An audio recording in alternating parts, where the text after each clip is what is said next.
karena memang masih banyak yang melupakan lagi, ya, atau lupa lagi lah.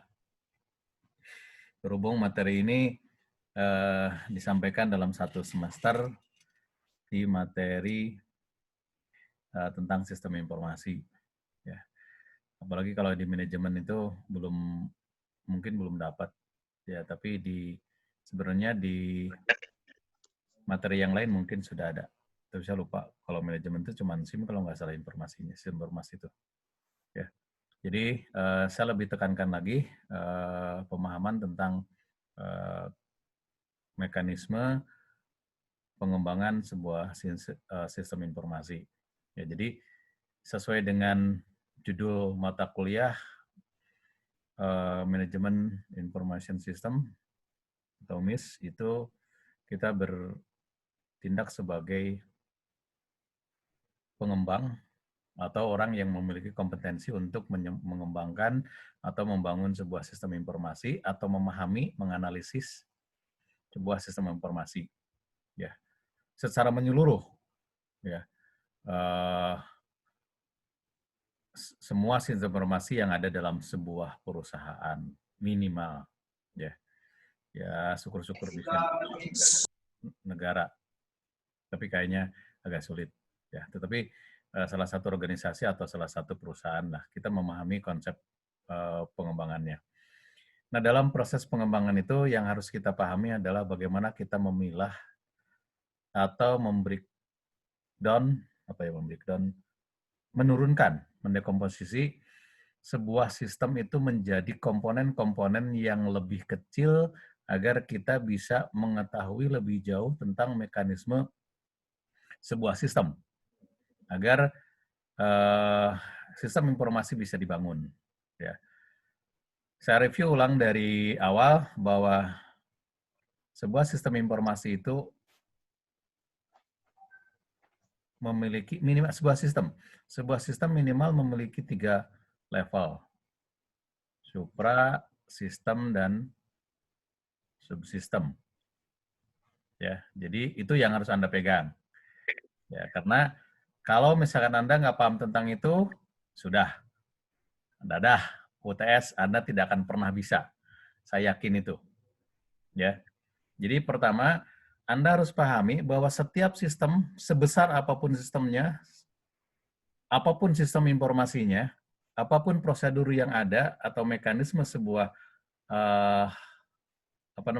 aktivitas dalam sebuah organisasi, yang harus Anda pahami adalah mana yang jadi sistem, mana yang jadi suprasistem, mana yang jadi sistem, dan mana yang jadi subsistem. Jadi ambil cakupan yang terbesarnya dulu.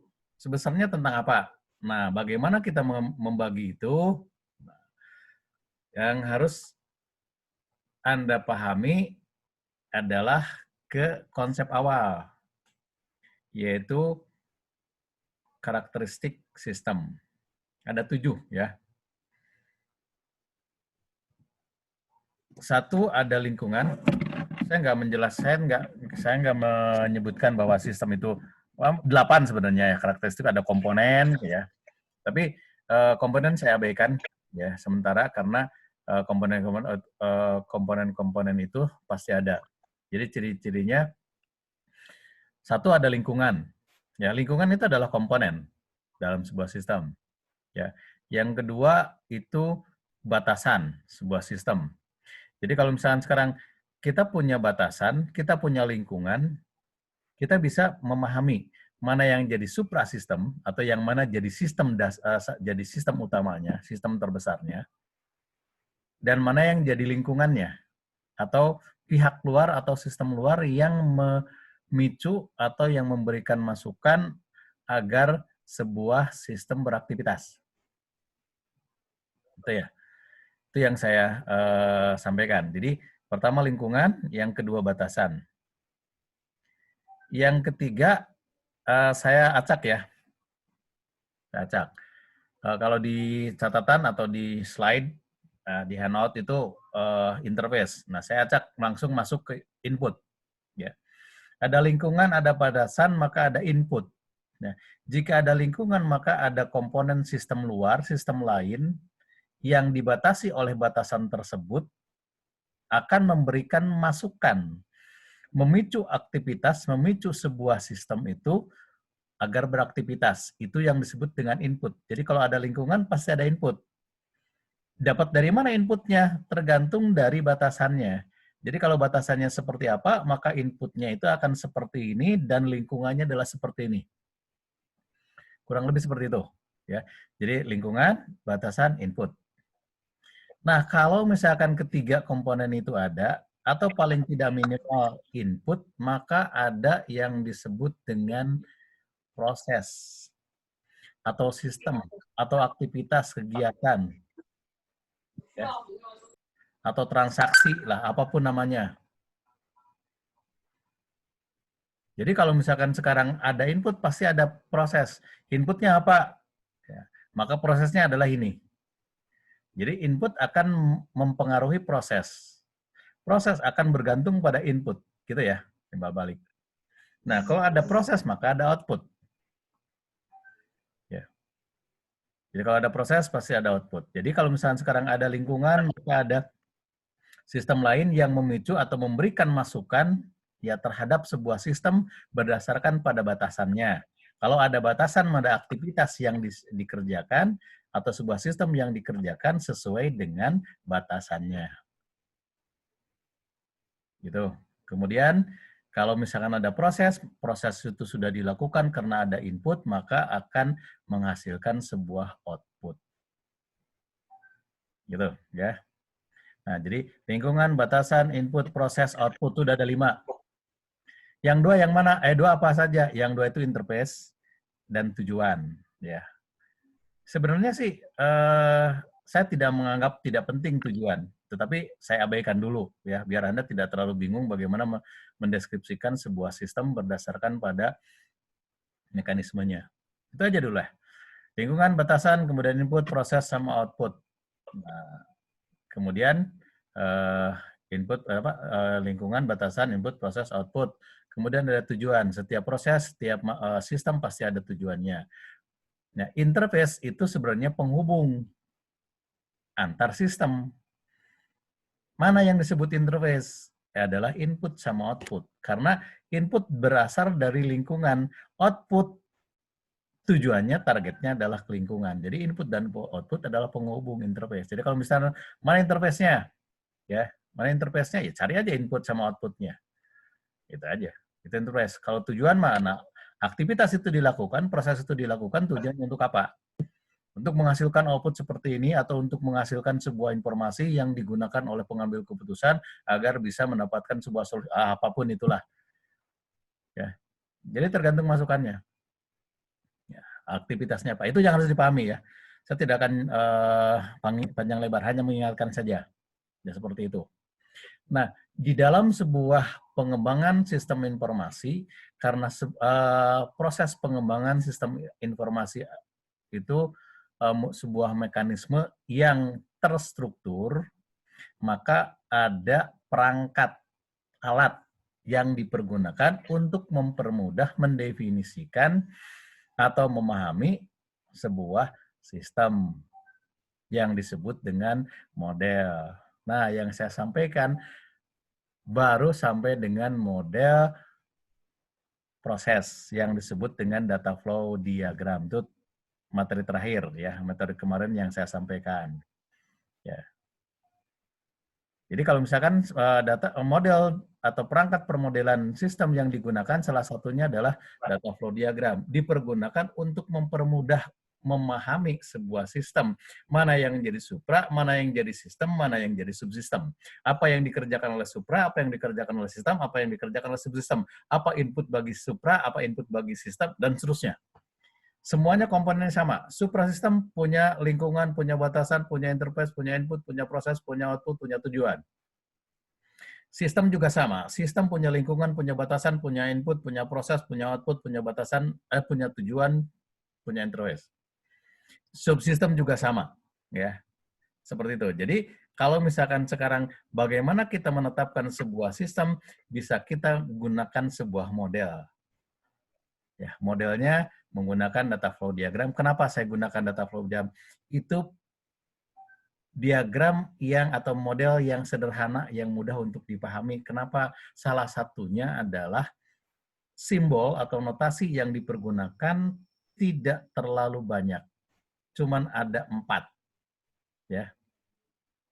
Cuman ada 4.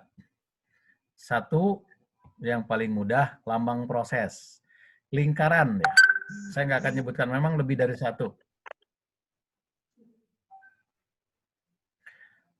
Ada 2 sebenarnya, tapi yang saya pakai atau yang saya sampaikan pakai lingkaran. Jadi materi terakhir ya, mudah-mudahan Anda sudah buka. Di materi terakhir itu, di dalam data flow diagram, notasi yang dipergunakan satu adalah lingkaran. Lingkaran itu menunjukkan proses. Jadi kalau misalkan sekarang Anda ingin tahu mana suprasistem, buat aja lingkaran. Ya. Lingkaran yang besar gitulah. Mana suprasistem? Ini lingkaran yang besarnya. Gitu. Jadi kalau misalnya ada lingkaran besar, berarti lingkaran paling paling besar dan merupakan sistem paling besar. Dari mana menyatakan itu paling besar? Dari batasan. Jadi kalau misalnya batasannya tentang apa? Contohnya sekarang yang terjadi, saya berbicara di depan Anda walaupun lewat media Zoom, ya, tetapi sistemnya sama. Saya cuap-cuap, saya pidato, saya berbicara panjang lebar, Anda mendengarkan. Itu adalah sebuah mekanisme pembelajaran yang mengajar sama yang belajar. Jadi apa sistem terbesarnya? Sistem terbesar ada proses pembelajaran atau yang disebut dengan proses belajar mengajar. Ada yang belajar, ada yang mengajar. Ya, jadi kalau misalnya sekarang suprasistemnya proses belajar mengajar atau proses atau pengajaran, proses pengajaran, penyampaian materi, atau misalkan perkuliahan, ya, perkuliahan untuk materi pengantar sistem informasi manajemen untuk kelas 16 MJP misalkan. Nah, berarti suprasistem seperti itu. Kalau ada suprasistem berarti batasannya saya berbicaranya cuman berbicara tentang proses belajar mengajar di kelas MJP, 16 MJP. Ya. Materinya adalah SIM. Itu yang dibicarakan. Ya. Jadi, yang jadi suprasistemnya itu, berarti batasannya itu. Kalau ada batasannya itu, jadi saya tidak akan berbicara yang lain. Makanya kalau misalnya saya di kelas, ada orang yang ngobrolnya lebih keras dari saya keluarkan. Kenapa? Jelas batasannya, Anda harus tahu batasannya. Di kelas ini adalah untuk belajar. Anda belajar, mendengarkan apa yang saya sampaikan, ya, kemudian saya menyampaikan apa yang harus saya sampaikan. Saya nggak berbicara macam-macam. Saya misalkan jadi promosi, saya sebagai penjual, saya punya showroom mobil, jadi saya di sini menjual mobil, silahkan kepada Anda untuk membeli mobil dari saya, misalkan speknya begini-begini, mereknya ini, ya. Anda bisa protes kalau berbicara, Pak, ini sekarang menyampaikan materi, jadi nanti aja yang itunya, itu bisa. Ya. Tapi kalau misalkan dijadikan sebagai salah satu contoh, termasuk ke dalam penyampaian materi, oke lah. Tapi bukan proses marketing, bukan proses penjualan. Di sini adalah proses penyampaian materi kuliah, misalkan sistem informasi manajemen, gitu ya. Misalkan seperti itu. Atau misalkan saya juga berperilaku lain, aktivitas lain. Misalkan harusnya di kelas saya ngajar, tapi saya cuman melakukan aktivitas yang harusnya tidak dilakukan. Misalkan harusnya menyampaikan materi, saya asik sendiri, misalkan saya ngotak-atik laptop segala macam, buat apa, tapi bukan menyangkut pada materi. Nah, itu juga di luar batasan. Ya. Nah, kalau ada batasan berarti jelas mana yang jadi suprasistem, mana yang jadi sistem, dan mana yang jadi subsistem.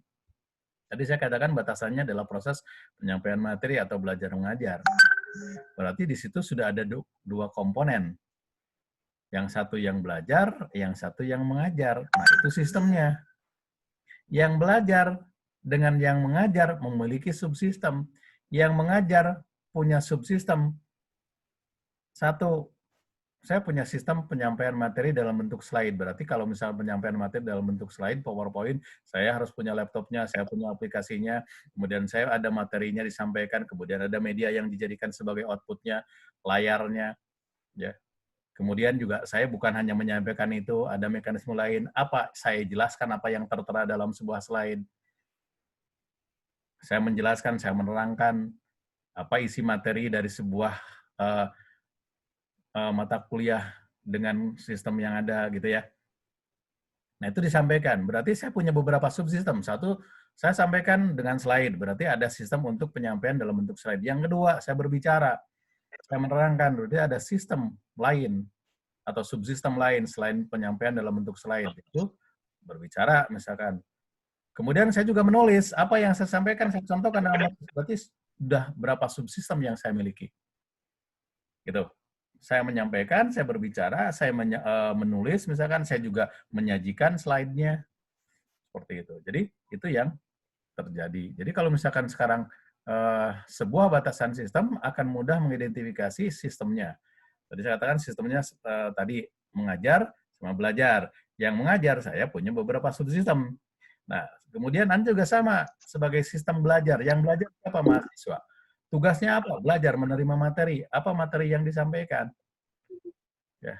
Anda dengarkan. Kalau misalnya Anda ngobrol, kemudian ngobrol ke sana kemari, nggak mendengarkan, nah itu sudah di luar batasan. Saya keluarkan. Jelas-jelas di luar batasan. Kalau Anda mau tidur, Anda mau ngobrol, silahkan di luar.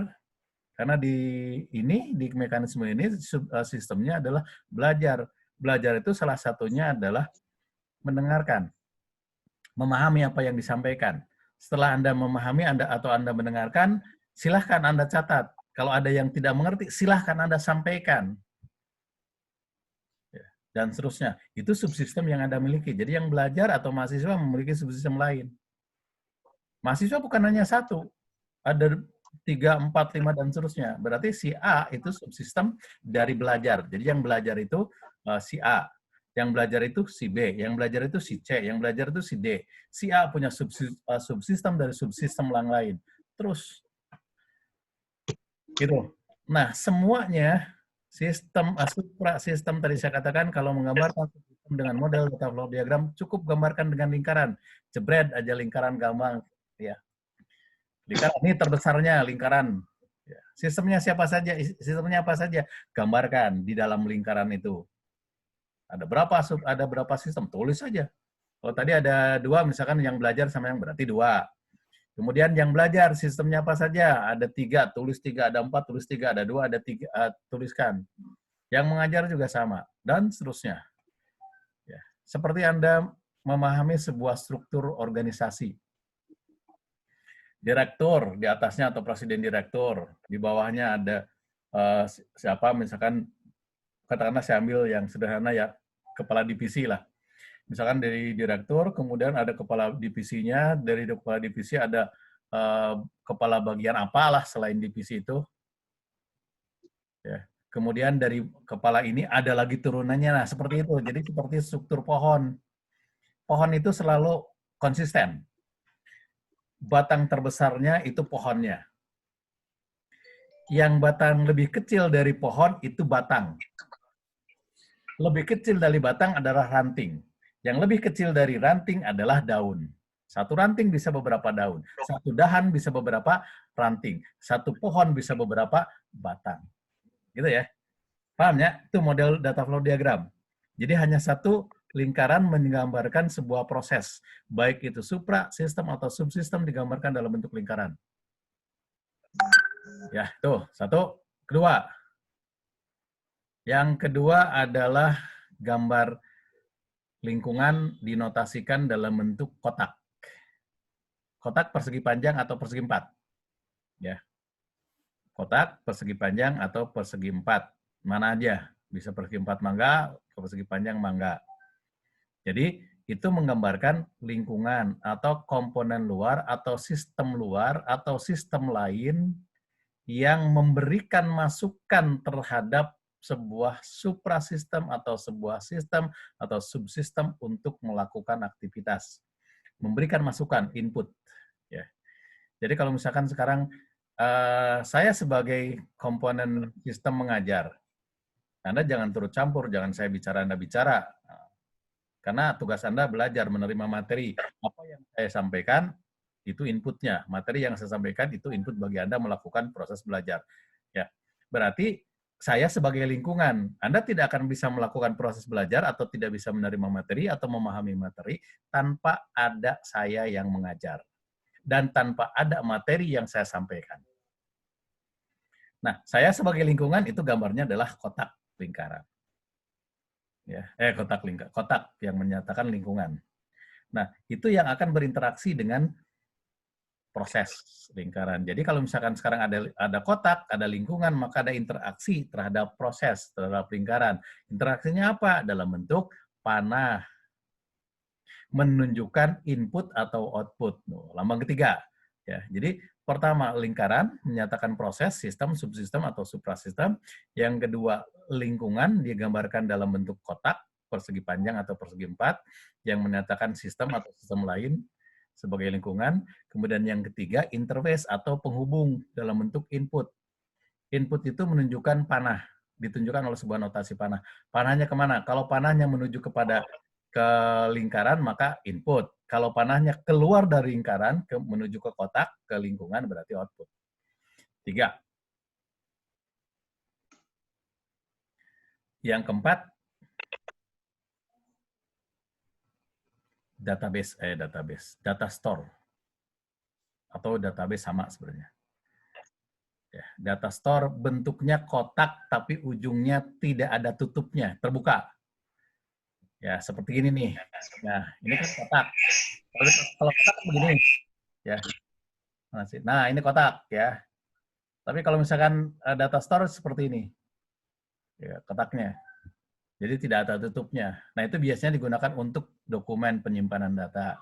Contohnya begini, Anda melakukan sebuah proses, ya, mendengarkan apa yang disampaikan oleh saya. Kemudian Anda mencatat, ya, proses Anda berpikir bagaimana cara menangkap materi yang disampaikan dalam bentuk pembicaraan atau dalam bentuk suara atau dalam bentuk tulisan. Kemudian Anda cerna, Anda tangkap, kemudian Anda tuliskan. Nah, tulisan itu akan tersimpan dalam sebuah dokumentasi yang disebut dengan data store, tempat penyimpanan data. Apa? Salah satunya adalah buku tulis. Anda menulis di buku. Berarti Anda melakukan proses penyimpanan atau proses dokumentasi ke dalam data store. Data store-nya salah satunya adalah buku. Bukunya mau bentuknya binder, mau kertas selembar, atau mau buku paket yang Anda tulis, ditulisi, dan seterusnya. Seperti itu. Atau misalkan, saya nggak perlu menulis, saya sudah hafal, saya sudah paham, katakanlah sulit untuk hilang. Apa? Memori Anda. Anda dengarkan, Anda cerna, misalkan kemudian Anda simpan, Anda ingat. Di memori Anda, di otak Anda, itu tersimpan. Nanti suatu saat dikeluarkan lagi pada satu ujian, Anda nggak perlu lihat catatan, apa yang Anda ingat, Anda tuangkan. Nah, itu data store. Ya. 4 ya, Mas. Jangan lupa. 4 itu satu, proses dalam bentuk lingkaran, ya, transaksi, aktivitas, pekerjaan, sistem, subsistem, atau suprasistem. Yang kedua, kotak, lingkungan, ya, notasi kotak persegi panjang atau persegi empat, menyatakan lingkungan atau sistem lain yang memberi masukan atau menerima keluaran ke sistem. Ya. Yang ketiga, panah. Panah menunjukkan arah hubungan antara lingkungan dengan sistem. Kalau misalkan panahnya menuju pada lingkaran, maka menunjukkan masukan terhadap sistem agar bisa beraktivitas. Ya. Kalau misalkan panahnya menuju ke lingkungan atau keluar dari proses, keluar dari lingkaran, menunjukkan itu output, hasil dari sebuah proses. Kemudian yang ketiga, yang keempat adalah data store, tempat penyimpanan data. Sama ya, dihubungkan oleh sebuah panah. Contohnya ada di situ di materi. Jadi kalau misalkan dari sistem keluar, dari lingkaran keluar panah.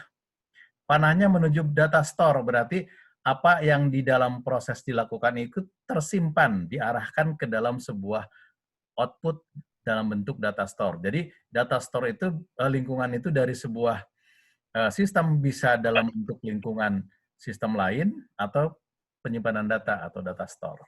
Output juga sama. Jadi kalau misalkan dari data store panahnya menuju ke ke apa namanya?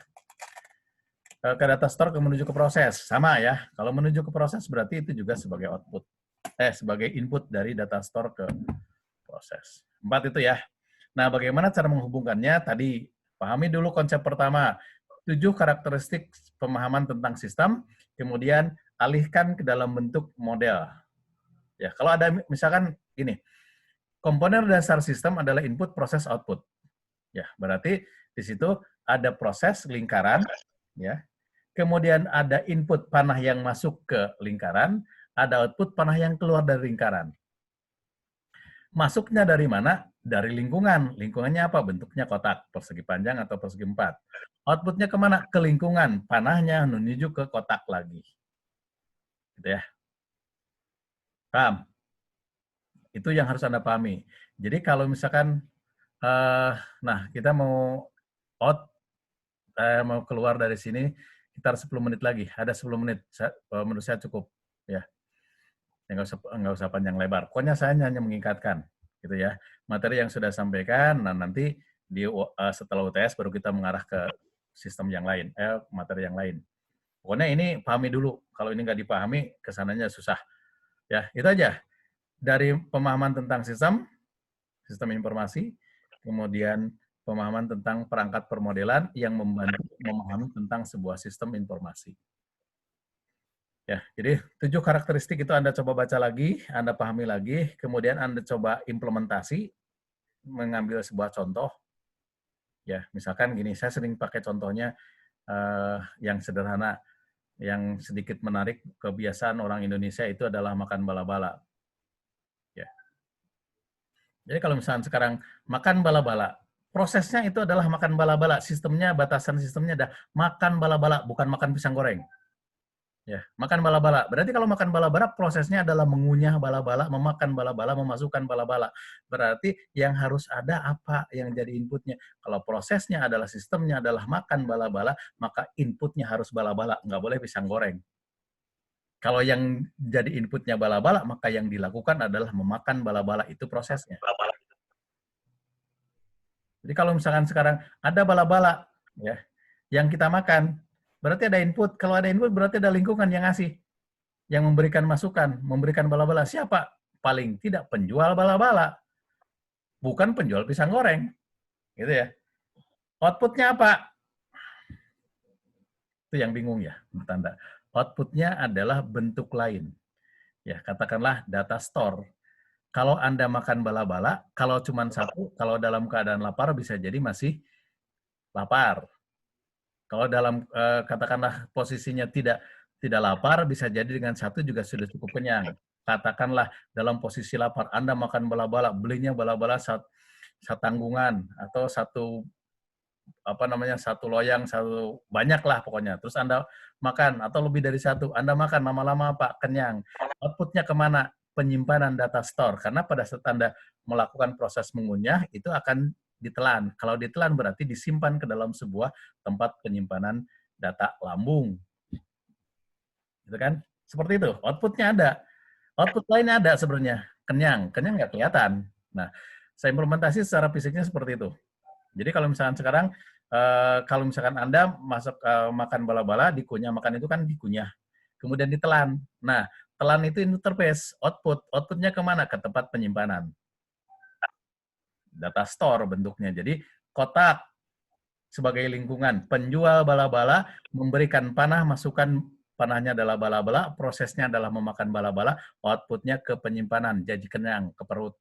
Itulah gampang sederhananya seperti itu. Ya, kalau misalkan sekarang proses perkuliahan PBM, inputnya adalah kita bisa melakukan proses PBM seperti ini karena kita tahu jadwalnya, bahwa saya akan menyampaikan materi, Anda akan menerima materi atau akan belajar pada hari Kamis jam 19. Gitu kan? Anda nggak tahu ada di mana. Yang pasti sudah terjadi. Anda belajar, Anda mendengarkan, saya menyampaikan. Prosesnya adalah belajar mengajar. Ya, prosesnya belajar mengajar, inputnya apa? Jadwal. Informasi bahwa saya harus mengajar, Anda harus belajar pada jam 17 hari Kamis. 17-19. Jadi inputnya adalah jadwal. Dari mana jadwal? Nah, saya tahu bukan dari Anda. Saya tahu dari fakultas. Pihak fakultas memberikan jadwal kepada saya, memberikan informasi tentang aktivitas yang saya harus lakukan, yaitu mengajar pada hari Kamis jam sekian. Itu inputnya. Dari mana? Dari fakultas atau bagian akademik fakultas lebih kecilnya. Outputnya apa? Mana buktinya saya sudah belajar gitu kan? Ada absen, Anda isi absen di situ. Saya juga ngisi absen. Saya memberikan alamat ini, saya akan ngajar jam sekian nih. Saya URL-nya, alamat URL-nya saya kopikan di situ. Kemudian saya rekamannya saya sampaikan ke sana ke sistem akademik atau ke e-learning. Jadi nanti fakultas akan menerima, oh saya sudah melakukan pengajaran, buktinya ini, ada waktunya, ada rekaman videonya atau ada alamat URL-nya. Siapa yang menerima? Sistem akademik. Ya, katakanlah e-learning lah. Anda tahunya e-learning. Web e-learning itu memberikan masukan jadwal bahwa saya harus ngajar pada jam sekian di tanggal sekian, kelasnya adalah ini, saya lakukan prosesnya ini. Ya, Anda harus absen. Anda pertama absen berarti hadir. Kalau kemudian setelah itu saya memberikan outputnya. Anda sudah hadir berarti sudah ada bukti terjadi perkuliahan. Kemudian buktinya saya sampaikan ini rekamannya atau ini alamat URL-nya. Outputnya siapa yang menerima? Sistem akademik. Jadi sistem akademik memberikan jadwalnya, kemudian sudah dilaksanakan belum atau belum, itu dilihat nanti buktinya ada kehadiran. Dan saya juga ngisi absen bahwa saya hadir. Gitu ya, kelihatan dipantau nantinya. Itu lingkungan, batasan, kemudian atau sistem, kemudian input, output, dan komponen lain. Interface-nya ada, tujuannya juga ada. Nah, itu sederhananya. UTS gambarannya kurang lebih seperti itu. Saya tidak akan keluar dari jalur itu. Cuman bentuk soalnya seperti apa, nah nanti saya pokoknya esai lah. Ya. Saya sampaikan kurang lebih seperti itu. Jadi ada kasus nanti, saya paparkan kasusnya dalam bentuk narasi. Ya. Kemudian Anda coba pahami dari narasi yang Anda baca, ya. Jadi dibacanya jangan cuma baca nolong gitu ya, harus dipahami. Itu tentang apa? Batasan sistemnya apa? Kalau batasannya sistemnya sudah dipahami, maka akan diidentifikasi atau diketahui mana yang jadi lingkungan, mana yang jadi input, mana yang jadi output, mana yang jadi sistem, mana yang jadi subsistem. Jadi semuanya akan terdefinisi dengan jelas. Pokoknya satu, pahami tentang sistem dari 7 karakteristik itu, lingkungan, batasan, kemudian input, proses, output, interface, dan tujuan. 7 ya. Itu aja yang pahami. Ya. Jadi kalau misalnya Anda baca soalnya, kemudian Anda pahami mana yang batasan, mana yang lingkungan, nah Anda batasi itu. Setelah Anda pahami itu, alihkan ke dalam bentuk model.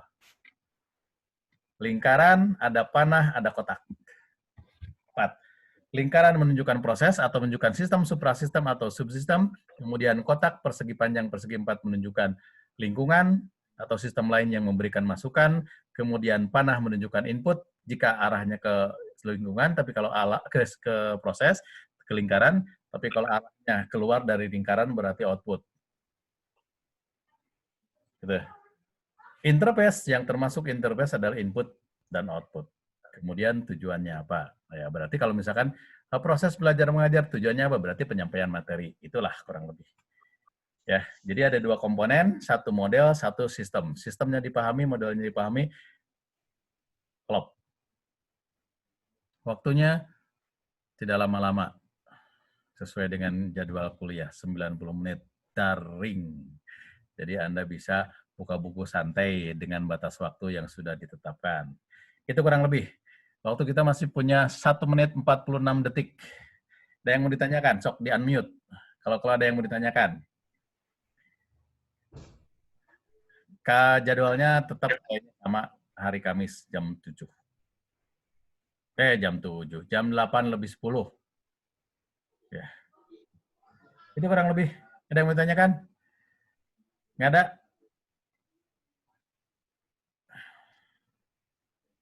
Nggak ada nih? Mau nggak nih? Sering ada yang... Oke, kalau nggak ada, kita hari sampai sini. Sampai ketemu UTS nanti. UTS saya tidak akan memantau sih, cuman masuk aja, cuman login, nanti lihat kehadiran Anda. Ya. Oke, terima kasih. Selamat belajar, selamat mengikuti UTS. Saya harapkan sudah daftar semua, sudah terdaftar di absen ujian. Nah, yang pasti Anda sudah bayar DP PSKS, jangan lupa ya. Sampai hari Sabtu lah terakhir. Itu kurang lebih. Baik, Assalamualaikum warahmatullahi wabarakatuh. Sampai ketemu lagi minggu depan setelah UTS. Waalaikumsalam Waalaikumsalam warahmatullahi warahmatullahi wabarakatuh. wabarakatuh.